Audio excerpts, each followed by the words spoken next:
Quando pensamos na palavra trono, imaginamos o lugar onde um rei decreta suas ordens e comanda o seu reino.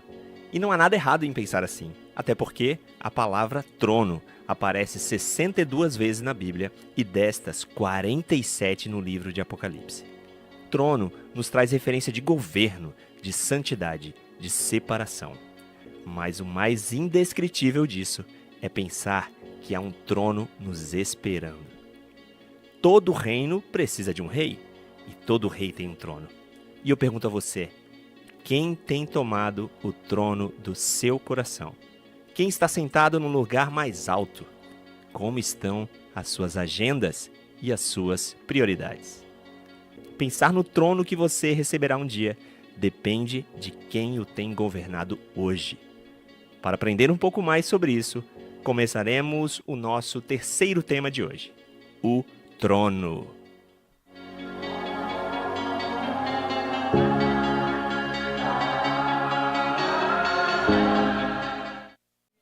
Olá, baita desafio, hein, Deco? Me deixasse com os teólogos todos para fazer os teólogos falar em 5 minutos cada um sobre um tema super simples, que é Apocalipse, né? Show de bola. Mas, enfim, Tiago já deu um spoiler ali. A gente está falando, João falando para a Laodiceia, né? Não está elogiando a igreja, está dando uma bronquinha neles aí, né? Vocês são meio mornos, e aí eu estou com a bota e bato. Mas nosso assunto aqui é o trono. Prazer estar com o Drogo, nosso anfitrião da noite. Um prazerzaço, Drogo. Obrigado por abrir a porta da casa, não só você, mas toda a igreja do Campeche, né? Querido, o prazer é nosso, privilégio. A gente pediu para Deus um lugar para sermos igreja por mais de um ano e meio. Muito difícil achar um lugar no Campeche.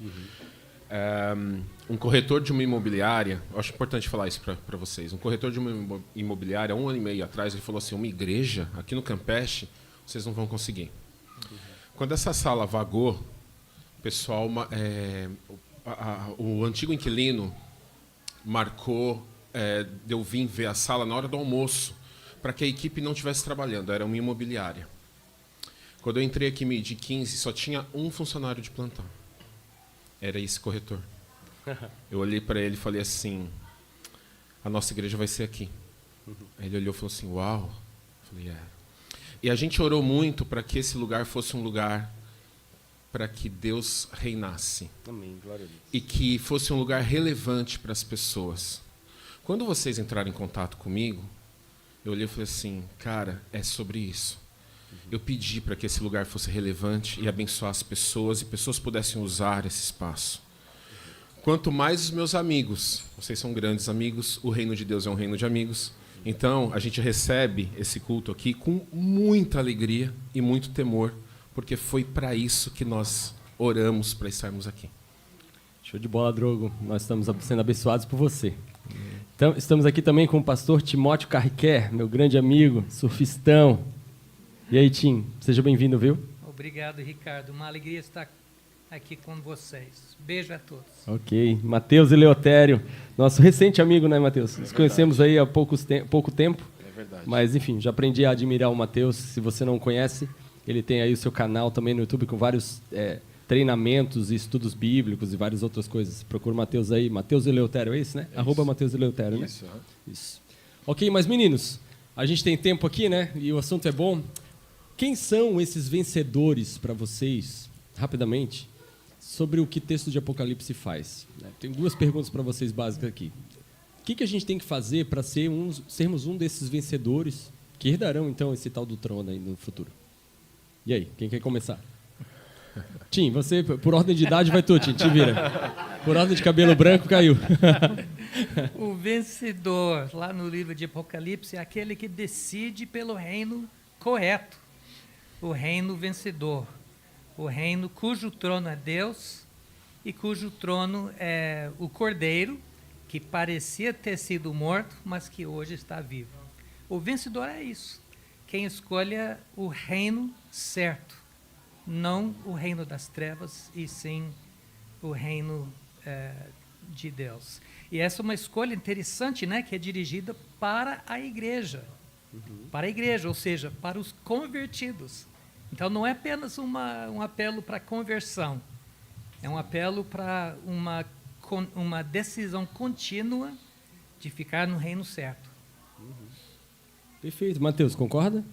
Concordo. Esse texto ele é interessante. Aqui não tem como eu tocar nesse assunto sem tirar uma casquinha da minha escatologia, que é pós-tribulacionista. E porque esse texto ele está em Apocalipse, apesar de estar em Apocalipse, ele não está se referindo diretamente de um período pós-tribulação. Mas mesmo assim, a gente percebe dentro de toda a perícope, todo o texto, todo o contexto ali, que ele está repreendendo aquela igreja por ela se posicionar da maneira errada. Esse início da frase, você não é nem frio, nem quente, eu já vi algumas pessoas pregando assim, é melhor você até ser frio. Jesus está falando que é melhor você ser frio, você ser do mundo, do que você ser morno. Na verdade, esse texto está relacionado a todo o contexto ali de Laodiceia, porque a cidade de Laodiceia ela não tinha fonte de água dela mesma. Então, Jesus ele faz uma referência porque a água de Laodiceia era uma água que vinha de um arqueduto, e quando chegava na cidade de Laodiceia, ela chegava salobra, ela chegava morna. E as pessoas de Laodiceia não gostavam da água de Laodiceia. Existiam cidades próximas, como Colosso, Hierápolis, que tinham águas melhores. E aí Jesus estava falando, olha, vocês são como essa água de vocês, que ela não tem gosto, ela não serve para nada. Tem a água fria de Colossos, que ela é boa, tem a água de Hierápolis, que ela é quente, ela é boa, só que vocês são mornos. E um elemento interessante da água morna é que ela se mistura, ela se misturou com o ambiente. E todo o restante da frase de Jesus está falando justamente isso. Vocês são cegos, pobres e nus. Ou seja, vocês acham que vocês são ricos, vocês acham que tem alguma coisa, mas vocês não têm nada. E aí, Jesus segue falando que ele disciplina, ele repreende quem ele ama, justamente para isso, para a gente se posicionar como cristão e entender que nós temos um chamado à perseverança cristã, de que a gente vai passar por momentos difíceis, a gente vai passar por momentos de aflição, e o nosso posicionamento ele é importante. E o vencedor aqui, saindo um pouco do contexto meio triunfalista, eu não acredito que ele esteja falando de um vencedor que vai prosperar financeiramente, vai ter uma empresa de sucesso, mas é aquele que vai passar por tudo isso sendo posicionado, se posicionando dentro da sua fé. Os vencedores que venceram com Jesus morreram decapitados, crucificados, perseguidos, comidos por leões, né? Por aí vai. Exatamente. Alguém aqui, no nosso auditório, nunca passou por nenhuma dificuldade? Eu esperava essa resposta. Se não, então, precisa se batizar. Isso me lembra do texto de Mateus 24:13. Aquele que perseverar até o fim, este será salvo. Perfeito. Essa é a ideia aqui de Apocalipse. Exato. Drogo, e tu? Vencedores. Rapaz, eu concordo primeiro porque o Tim, né? Pro nosso professor? Não, pode discordar, cara. Não tem meu essa. Meu professor, né? Meu mestre. Né? Mas realmente tem toda essa conotação, e é incrível. É sempre interessante como o texto ele está sempre ligado com as características locais, as características que as pessoas compreendem do dia a dia delas, que vão trazendo uma alusão à perspectiva espiritual, né? Como os nossos amigos falaram aqui. E é realmente isso, Ricardo. As pessoas têm, não só hoje em dia, mas naquela época, isso já era muito forte, o vencedor é quem ganha, vencedor é quem recebe um prêmio, vencedor tem a ver com se tornar uma referência, ser reconhecido, estar acima das outras pessoas, né? As pessoas olham para o vencedor no pódio, né? E realmente no reino de Deus o vencedor ele é apedrejado, o vencedor ele é odiado pelo mundo. As pessoas vão olhar e vão dizer assim: ué, que vencedor é esse? Né? Por que eu vou querer isso? E aí Jesus está dizendo: vocês são vencedores porque aí como Paulo fala, né, o que está preparado para vocês na eternidade não há de ser comparado com o que vocês vivem aqui, com o que vocês sofrem aqui, né? Então, essa vitória, esse vencedor, ele tem uma perspectiva completamente diferente, além deste mundo, né? Então, o Novo Testamento vai convidar os candidatos a vencedores a não só crer nisso, como se alegrar, como diz Tiago, quando passarem por dificuldades, provações, tentações. Ou, como diz Paulo e outros, festejarem, agradecerem quando passarem por dificuldades, porque aí então eles estão no caminho certo. E isso é loucura para os que não estão em Cristo. É sobre isso. O meu microfone resolveu cair agora, mas isso aí faz parte do ao vivo, né? Meninos, e quem vocês acham... Pode me dar voz aí. É a dificuldade. Quem vocês acham que está hoje sentado no trono do coração das pessoas? Porque a gente está falando aqui desse texto, falando de um governo, de um reino, né? Eu não quero entrar muito na teologia aqui para a gente ser bem prático. Na prática, né? Quem está no coração das pessoas e na prática? Como a gente coloca Cristo no trono das nossas vidas e mantém Ele ali? E aí? Vamos lá. Vocês querem 1, 2, 3 e eu acho que para o Tito isso... tá coçando a cabeça e o Drogo olhando para ele. Não, para isso é importante. Eu acho que é importante o Timóteo trazer, ele como biblista, no Novo Testamento, é importante ele trazer uma coisa importante aí do trono. Na real,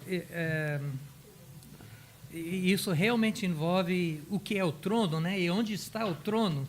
Porque o trono, principalmente no livro de Apocalipse, é o trono de Deus, é o trono do Cordeiro. Mas, porém, entretanto, a primeira vez que aparece trono no livro de Apocalipse é no capítulo 2, com a carta para a igreja de Pérgamo, que era o centro administrativo romano para aquela região. E lá o trono é o trono de Satanás. E tem uma crítica severa, né? Porque eles estavam sob a influência do trono de Satanás, que no contexto significa que eles estavam realmente namorando os valores do império, basicamente os valores do império. O grande desafio é que nós... O Império Romano nessa época. O Império que Romano. dominava lá. É da Guerra nas Estrelas? Não, não tinha o Darth Vader, é uma mas boa era analogia até, né? Mas, de qualquer maneira, essa ideia, né, é uma ideia que é sempre atual, porque a igreja sempre sofre o perigo de ficar do lado do poder contrário do poder de Deus. Agora, a segunda vez que aparece a palavra é nessa passagem de capítulo 3, realmente para a igreja de Laodiceia, né? E, como foi bem observado, nesse caso, está chamando novamente a igreja para a decisão de que lado você vai ficar. Ficar do lado do trono de Cristo ou do outro poder. Então, é muito mais, desculpe, Ricardo, mas é muito mais, você vai ficar do lado de que reinado que tem a ver com como Cristo reina na sua vida. Mas no próprio reinado do Cordeiro e de Deus, aparece mais 24 tronos, por incrível que pareça, né? Tem o trono de Deus no capítulo 4, e o do Cordeiro no capítulo 5. E nós temos 24 tronos dos 24 anciões que representam todo o povo de Deus. No Antigo Testamento, 12 profetas ou 12 tribos e os 12 apóstolos do Novo Testamento. E, curiosamente, no final, o que eles fazem, cada um tira a coroa e coloca diante do Cordeiro de Deus. Então, essa imagem, para mim, é muito forte. Então, o trono não é meu trono, eu não tenho trono. Sim. Achar que eu tenho trono é o maior engano da nossa vida. A gente só tem uma opção entre dois poderes. E nós vamos estar debaixo de um ou de outro.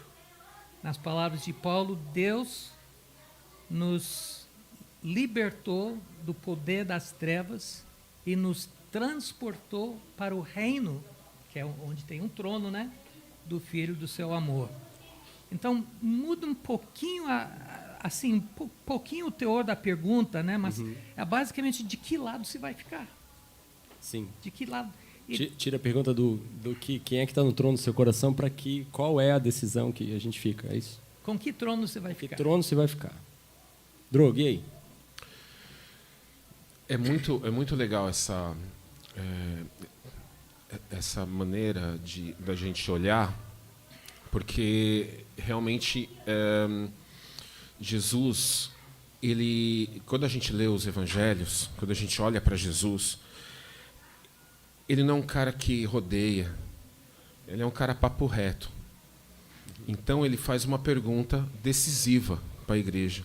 Olha, você já conhece a mensagem, você já conhece o amor, vocês são uma igreja, né? Vocês não são mais ovelhas perdidas, vocês são uma igreja, são uma escola de discípulos.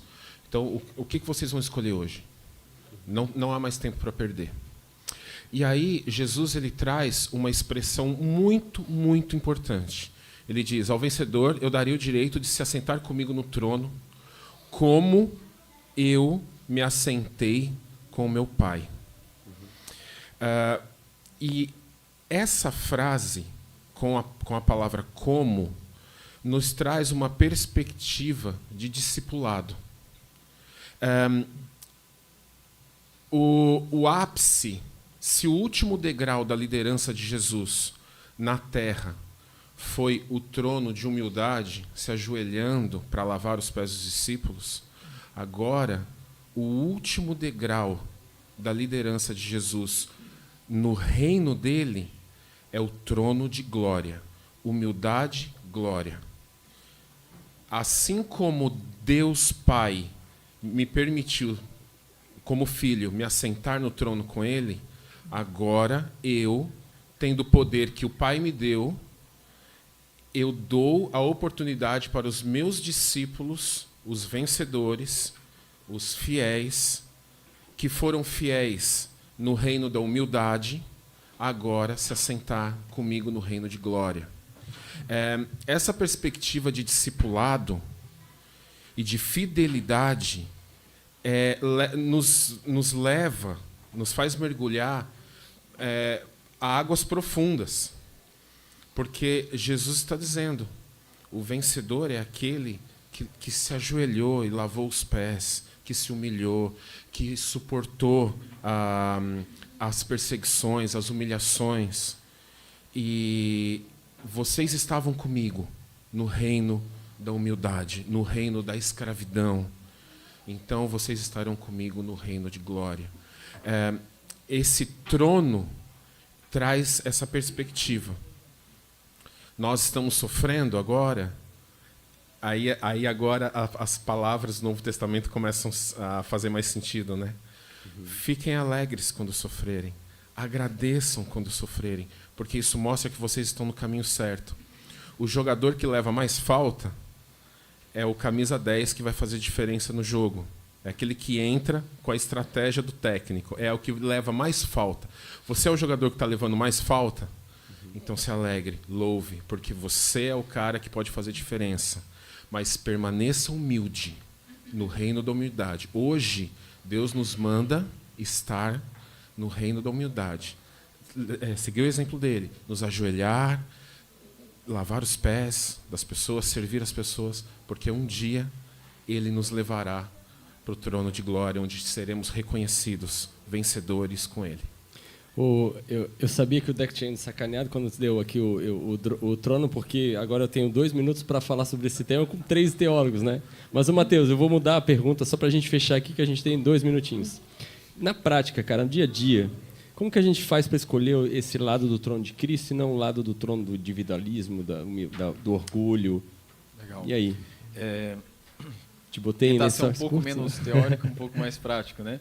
Mas o nosso coração, como uma famosa frase de Calvino, ele fala que o nosso coração ele é uma fábrica de ídolos, né?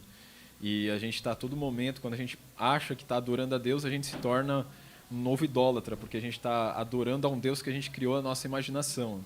Então a nossa devoção se torna um ídolo. Então a todo momento existe uma guerra, né, no nosso coração, guerreando para a gente realmente viver a vontade de Deus. E eu acredito que nessa guerra que existe ao nosso redor, da idolatria, e aqui quando a gente fala de idolatria tem que tomar muito cuidado para a gente não fazer esse anacronismo, né? Quando a gente olha idolatria bíblica, o que significa a idolatria, por exemplo, de Israel? Às vezes a gente olha para o povo de Israel se corrompendo para a deusa Azerá. Por que eles se corrompiam? Porque a deusa Azerá era a deusa da fertilidade. Então eles não queriam confiar no Senhor, em Yahvé. Eles queriam uma outra maneira de ter fertilidade, de conseguir os recursos deles. Então, essa é a questão, é a gente conseguir olhar para Deus como aquele que nós vamos depositar totalmente a nossa confiança. Porque o ídolo nasce quando nós colocamos e depositamos a nossa confiança, a confiança do nosso coração em uma outra coisa, o dinheiro. Quando você vê o dinheiro como uma fonte de você alcançar aquilo que você está desejando, ou o seu chamado, você criou dele de um ídolo. Por mais que você fale, mas isso vai ser bênção, mas você está fazendo isso através de um ídolo. E é muito fácil você criar esse ídolo no seu coração, um Deus à sua imagem e semelhança, e não o Deus das Escrituras. Quando o povo se corrompe em Êxodo 32, é engraçado porque a palavra que Arão usa, ele fala assim, que amanhã haverá festa a Yahvé, ao Senhor. Ele usa a palavra, o tetagrama ali. Então, na mente deles, eles estão adorando ao Senhor, quando eles estavam adorando aquele bezerro. É muito fácil a gente pensar que está adorando a Deus e, na verdade, a gente está adorando um ídolo. Então, na prática, sendo prática aqui para a gente conseguir ganhar tempo, eu acredito que é nós depositarmos totalmente a nossa confiança naquilo que o Senhor está falando e naquilo que está na sua palavra. Se existe uma outra forma de alcançar aquilo que eu sinto, que eu desejo, existem grandes chances daquilo se tornar um ídolo no meu coração e aquilo dominar o meu coração. Assim como nesse caso, ali existia um contexto ali, só para finalizar, mas é tentador, né? A gente junta aqui, é tentador. Nos deram mais 3 minutinhos mas aqui, então... existia uma... Deixa eles lá. Existia um templo em Laodiceia de uma deusa chamada Artemis. E quando Jesus ele repreende essa igreja, é justamente porque Laodiceia era um grande centro idólatra. E esse centro idólatra estava totalmente ligado a riquezas. Laodiceia ela foi destruída 60 depois de Cristo com um terremoto e ele foi totalmente reconstruído com recursos próprios. Por mais que ele fazia parte do Império Romano, ele foi totalmente reconstruído com o próprio recurso da cidade. Ou seja, era uma cidade muito rica, com pessoas muito ricas. Imagina aqui na região alguma cidade talvez pequena, mas que só tem empresário e pessoas ricas. Então a grande tentação dessas pessoas era amar a Deus como uma religiosidade. Eu vou domingo, eu vou participar do culto, mas aqui durante a semana eu confio no meu dinheiro, eu confio na minha empresa, eu confio nos meus recursos. Então essa é a crítica de Jesus aqui para essa igreja de Laodiceia. É você não ser morno de se ficar se misturando com as coisas desse mundo, com a idolatria desse mundo e confiar totalmente no Senhor. Acho que na prática é isso. Colocar totalmente sua confiança na palavra e no Senhor. Show de bola, meninos. Vou dar minha última contribuição aqui com muita humildade do lado desses caras, né? Mas é maravilhoso ouvi-los. A palavra de Deus diz que a fé vem por ouvir a palavra de Deus, né? Então, acho que também uma baita maneira prática de a gente falar, exatamente concordando com Mateus, é a gente ler a Bíblia, né? Buscar o Senhor e ler a Bíblia. Se a gente não conhecer a palavra de Deus, como você vai estar perto dele? Ouvindo ele lá no alto, né? A gente só conhece alguém quando a gente tem intimidade, né? Isso já foi dito aqui. Acho que é um baita modo. Concorda, professor? Com certeza. Posso ler um versículo? Por favor. Portanto, aproximemo-nos do trono da graça. Com confiança, ou coragem, né? A fim de recebermos misericórdia e encontrarmos graça para ajuda em momento oportuno. O endereço? Hebreus 4:16. Hebreus 4:16. Wesley?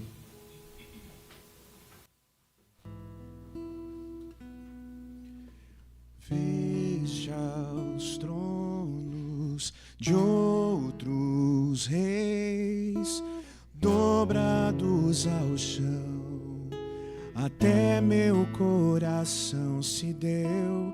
Eita, tudo se rendeu. Quem não